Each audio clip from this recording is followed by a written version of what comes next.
আসসালামু আলাইকুম। Salma cooking related চ্যানেলে সবাইকে স্বাগত জানিয়ে আজকে আমি শুরু করব পান্তা ভাতের রেসিপি। পান্তা ভাত অনেকে খেতে চায় না, আবার কিছু মানুষ পান্তা ভাতের ভক্তও থাকে, মানে খায়। পান্তা ভাতের এই 4 রকমের আমি ভর্তা রেসিপিটা করব। এই ভর্তা রেসিপিটা অনেক আগেকার পুরনো, আমরা অনেক দিন আগে খেয়েছি। এই ভর্তা দিয়ে আমার নানিমা করে দিত। হ্যাঁ, আমরা খেতে চাইতাম না, তবুও উনি বলতে দেখ না কত সুন্দর লাগবে, তাই বলে করে দিত। তা সত্যি খুব সুন্দর লাগতো সেই জিনিসটা। সে পুরোনো দিনের কথা ভেবে বা পুরোনো দিনের ওই রেসিপিগুলোই আমি আজকে আপনাদেরকে তুলে ধরবো। আর এই রেসিপিগুলো আপনারা প্রথম থেকে লাস্ট পর্যন্ত দেখতে থাকবেন। সত্যি একদিন আপনারা বাড়িতে করে দেখবেন যে পান্তা ভাতটা খেতে কত সুন্দর লাগে। মনে হবে যেন এই গরমে প্রতিদিনই খাই, এরকম মনে হবে। তো চলেন আজকে রেসিপিগুলো আপনাদেরকে দেখিয়ে দিই, আর কীভাবে ভর্তাটা তৈরি করতে হবে সেটাও আপনাদেরকে দেখিয়ে দিই। ঠিক এভাবে আপনারা বানাবেন দিয়ে বাড়িতে, দেখবেন হেভি ভালো লাগবে। খোলাটা আমি বসিয়ে দিলাম বাদাম ভাজার জন্য। খোলাটা আমার তেতে গেছে। এবার আমি বাদাম নিয়েছি, দেখেন চীনা বাদাম নিয়ে নিয়েছি, দিয়ে দিলাম।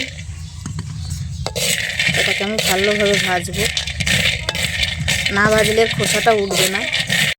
বাদামগুলা আমার প্রায় ভাজাই হয়ে এসছে, ফাটছে যেখানে, এই দেখেন খুব সুন্দরভাবে ফুটে যাচ্ছে। এই বাদাম ছানাটা হচ্ছে ভিজে ভাতের উপকরণ। বাদাম ছানাটা দিয়ে ভাতটা খেতে যা লাগবে না, দারুণ লাগবে, একবার পুরো মুখে লেগে থাকবে। বাদামগুলো আমার ভাজা হয়ে গেছে, এবার আমি কুলোতে ঢেলে নিচ্ছি খোসা ছাড়াবার জন্য। এই দেখেন, এইটা হচ্ছে খুদের বড়ি, যেটাতে আমরা বড়ি বসিয়েছিলাম তার যে ডগাগুলো বেঁচেছিল সেগুলো দিয়ে আমি খুদের বড়ি দিয়েছিলাম, আর কুমড়োর বীজ দিয়ে। সেটা এবার আমি ভেজে নেব। একটু ভেঙে ভেঙে দিই, তাহলে ভাজাটা ভালো হবে। এই দেখেন আমি ছোলার ডাল নিয়ে নিয়েছি। ছোলা যদি ভাজা না থাকে তো আপনারা ডাল দিয়েও করতে পারেন। এই ডালটা আমি খোলাতে ভেজে নেব সুন্দরভাবে। এটাও ভিজে ভাতের উপকরণ। এই উপকরণ দিয়েও পান্তা ভাতটা ভালো লাগে। এইভাবে ভেজেও আপনারা শিল পাটাতে বেটে বা মিক্সচারে বেটে পাউডারটা করে ফেলতে পারবেন। দিয়ে এটাকে পেঁয়াজ লঙ্কা এসব দিয়ে ভেঙেও আপনারা ভাত খেতে পারবেন, হেবি সুন্দর লাগে।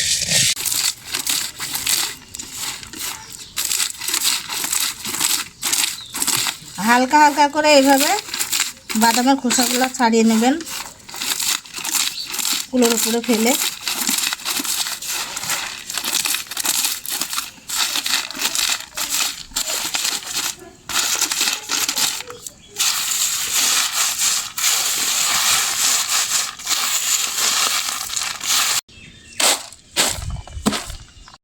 আমার কুলোতে করে ঝাড়া হয়ে গেছে, খোসা নেই, একটু আড্ডু থাকছে, এতে কোনো অসুবিধা হবে না।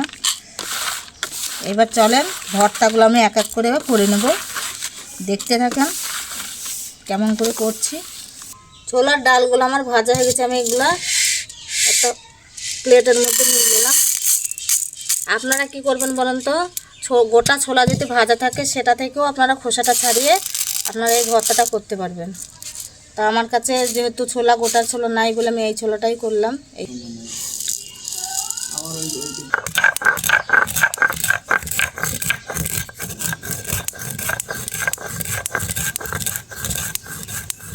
সামান্য একটু হাতে করে পানি দিয়ে দেবেন, খুব যদি টাইট হয় তো তাহলে জিনিসটা এরকম হয়ে যাবে। আমি দুবার বেটে নিলাম একদম মিহি করে। ছোলাটা আমার বাটা হয়ে গেল।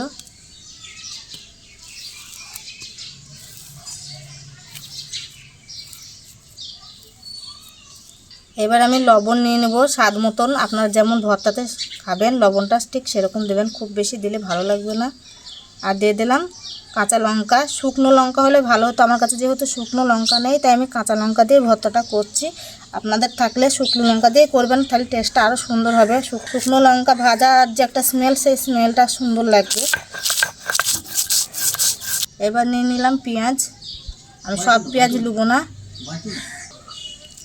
লঙ্কা লবণটা বেটে আমি করে দিয়েছি, এরকম করে দিয়েছি, একটু হালকা গোটা গোটা আছে, তাতে সমস্যা নাই। আর পেঁয়াজ আছে, দেখেন পেঁয়াজটা নিয়েছি, এইভাবে করবেন একটু, মানে এটার সাথে যাতে মেখে যায়, বাটবেন না, ঠিক এরকম হালকা করে হয়ে গেল আমার।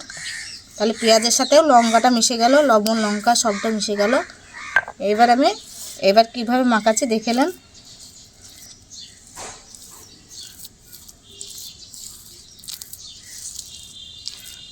উপর থেকে একটু সরষের তেল দিয়ে দিলাম।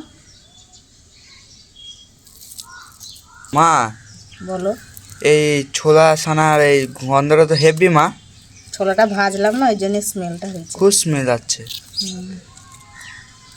এটা আমার হয়ে গেল একটা ভর্তা, ছোলার ডালের ভর্তা, ছানা ভর্তা যেটা বলবো সেটাই বলো। এবার আমি বাদামগুলো বেটে নেবো, এই শিলেই বেটে নেবো, কারণ শিলেই আমি ভর্তাগুলো সব করছি। মিক্সচারে ভর্তাটা অত সুন্দর লাগবে না, অত টেস্ট হবে না, ওই জন্য আমি শিলপাটাতে করছি। সামান্য একটু একটু পানি দেবেন, কারণ এটা খুব টাইট হয়ে যায়। আর একবার আমি ঘুরে আর একবার সুন্দরভাবে বেটে নিচ্ছি। খুব মিহি না হলেও কোনো ব্যাপার নাই, দুবার বাটলেই হয়ে যাবে। বাদাম ভর্তাটাও আমার হলো, এবার আমি ছেনে নেবো ভালো করে। এবার আমি লবণ দিয়ে দিচ্ছি। লবণটা আপনারা ঠিক স্বাদ মতন দেবেন, খুব বেশি দেবেন না ভর্তাতে। আর আমি বাদাম বাটাতে আমি বেশি ঝাল দেবো না, একটাই ঝাল দেবো, টেস্টটা ভালো আসবে, কারণ বাদামে ঝাল বেশি ভালো লাগবে না।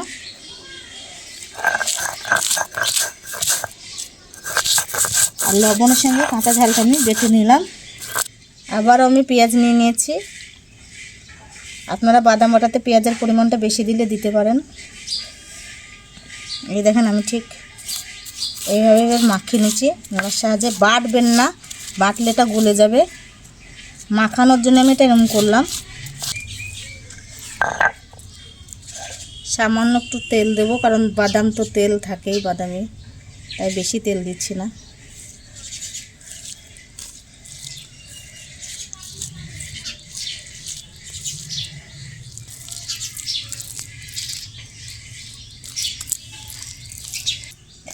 বাদামটাও আমার ভর্তা করা হয়ে গেল। এবার আমি বাদামটাকে তুলে নিই। খুদের বড়িগুলো আমি নিয়ে নিলাম। এবার নিয়ে নেবো দুটো লঙ্কা। এর সাথে শুটকি দিলে ভালো হতো, গরম ভাতে খাওয়া হতো, কারণ আমরা ভিজে ভাতে খাবো বলে। প্লেন আমি দিলাম, এটা লবণ আর কাঁচা লঙ্কা দিলাম। এটা দিয়ে আমি বাটবো আস্তে আস্তে।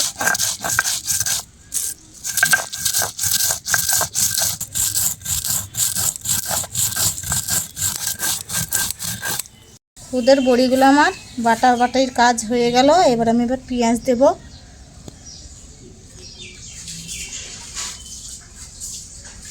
আর একটু তেল দিয়ে দিলাম।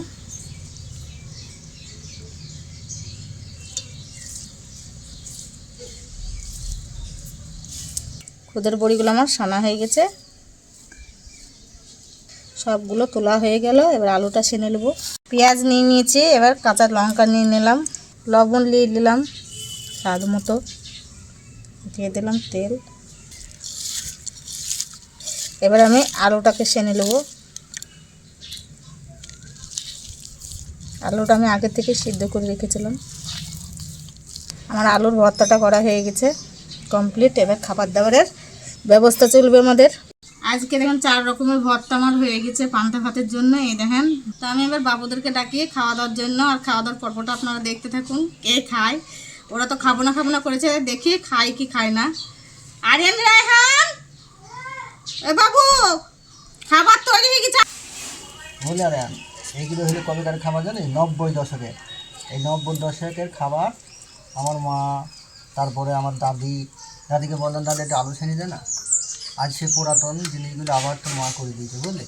এটা আলু ছানা তোর দিদি ছানি দিত, তারপরে এটা ছোলা, বাদাম, এই খাবারগুলো তখন কী কথা জানিস? তোর দিদি ছানি দিত, সবাইকে একটু করে দিত, আমাকে, তোর পিসিকে। কিন্তু আজ সেই স্মৃতিগুলো আবার মনে পড়ে, কিন্তু মানুষ ভুলে গিয়েছে, বুঝলে?